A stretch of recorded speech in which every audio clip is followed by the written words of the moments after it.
Magandang araw po. Ako po si Doc Frida, isa po akong practicing OBGYN.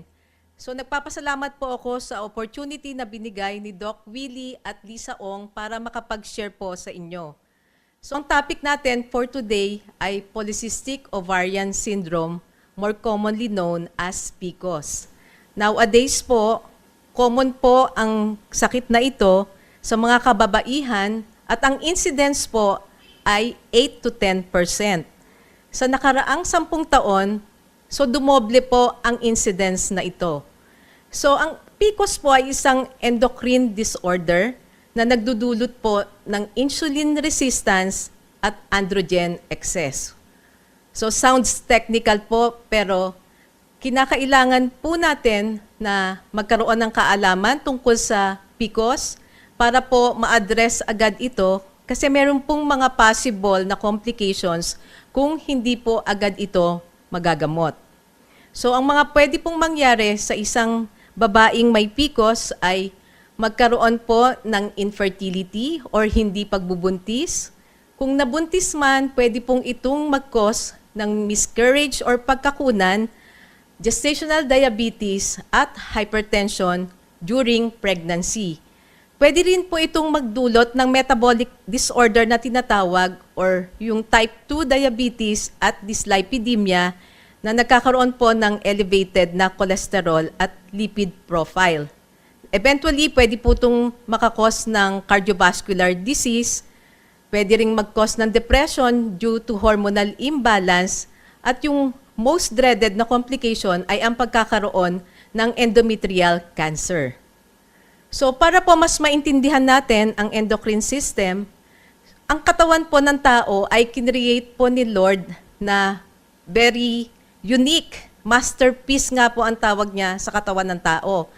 So binubuo po yung katawan natin ng mga microscopic na cells, ang building blocks ng katawan natin. Kung i-group together po natin according to function, ang tawag po doon ay tissue. Yung grupo po ng mga tissues ay tinatawag na systems.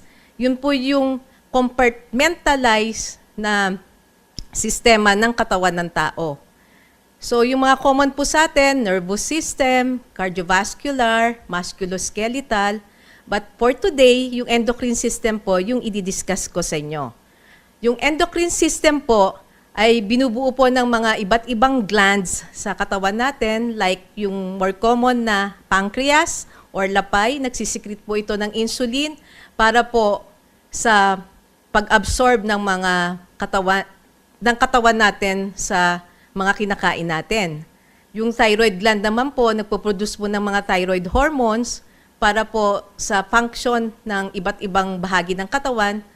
At yung reproductive system po, specifically yung sa kababaihan, binubuo po to ng ovary na gland na nagsisikret po ng mga sex hormones na tinatawag na estrogen at progesterone. So yung estrogen and progesterone po, ang precursor hormone po noon ay cholesterol. Kaya po yung built po ng isang tao kung malnourished like under or overweight po, pwede po itong magdulot ng irregular na menstruation dahil nga po sa hormonal imbalance, dahil sa imbalance na pagsisikret ng estrogen at progesterone. So, sa polycystic ovaries po, since meron pong insulin resistance, ang nangyayari po, ang common sign po nun, yung mga obese po na medyo hirap po sila na magpapayat. Sinasabi po ng mga pasyente, nagda-diet and exercise naman po ako, pero hindi po ako pumapayat. Yung iba naman po, nagkakaroon ng mga patches, dark patches, doon sa likod ng leeg po. At yung mga signs po ng androgen excess, yun po yung hirsutism na tinatawag or pagkakaroon po ng mga buhok like yung pagkakaroon ng bigote or mabalahibo po yung legs na para pong yung sa mga kalalakihang distribution ng hair ang nangyayari po sa isang babaeng may PCOS. Yung iba naman po ay nagkakaroon ng irregularity ng menstruation. May mga patients po na once a year lang nagkakaroon ng menstruation, yung ibang nagkakaroon man sobrang scanty At to the extreme na yung iba naman po, sobrang lakas ng menstruation and prolonged to the point na nagkukos po ito ng anemia. So, paano po natin madadiagnose ang polycystic ovary? Sa ultrasound po, ang finding po ng isang babaeng may polycystic ovary ay tinatawag na rosary beads pattern. So, karamihan po ng mga tao, ang concern nila pag nakakita sila ng result na may polycystic ovary, akala nila surgical yung inooperahan, so nagwo-worry po sila doon. So, hindi po lahat ng kababaihan na may polycystic ovary ay may polycystic ovarian syndrome. Magkaiba po yon. Yung polycystic ovary per se, na wala naman pong mga symptoms, pwede pong walang gamutan and i-observe lang. Pero po, yung may polycystic ovarian syndrome, ang diagnosis po noon ay kung merong 2 out of 3 doon sa mga nabanggit, like yung mga insulin resistance, like obesity, and yung pagkakaroon po ng mga patches sa balat, irregular menstruation, at yung mga symptoms po ng androgen excess, like yung hirsutism, at pagkakaroon po ng buhok, mabalahibong legs, at yung mga ibang parte ng katawan. So, 2 out of 3 po doon, pag na-meet, yun na po yung tinatawag na polycystic ovaries. Yung iba po, may mga symptoms and ultrasound. So, amenable na po yon sa management. So, ano po ba yung mga causes ng PCOS? So, wala po talagang specific cause. Yung majority po ng may PCOS, mga obese po sila. So, obesity po yung isang factor na kailangan i-address. Yung iba naman po, genetic.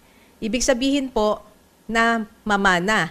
At lastly, yung environmental factor. Kasi nowadays po, bukod po dun sa classic na may PCOS na mga obese and with acne and hirsutism, marami po ngayon mga lean PCOS.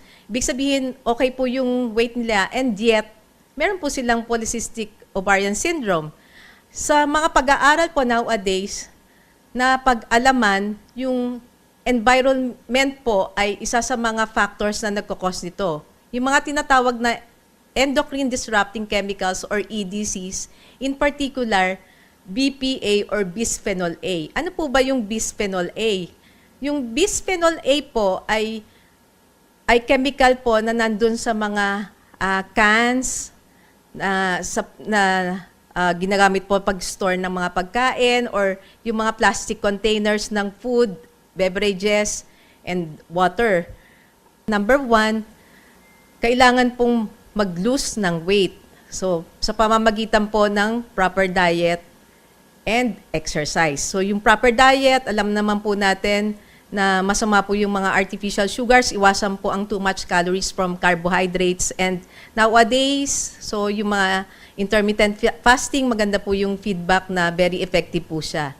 So, pangalawa po, since alam na po natin na may mga chemicals na tinatawag na endocrine disruptors, iwasan po natin yung mga paggamit ng mga plastic containers, especially sa mga pagkain at sa iniinom nating water, maging pag-consume po ng mga canned goods.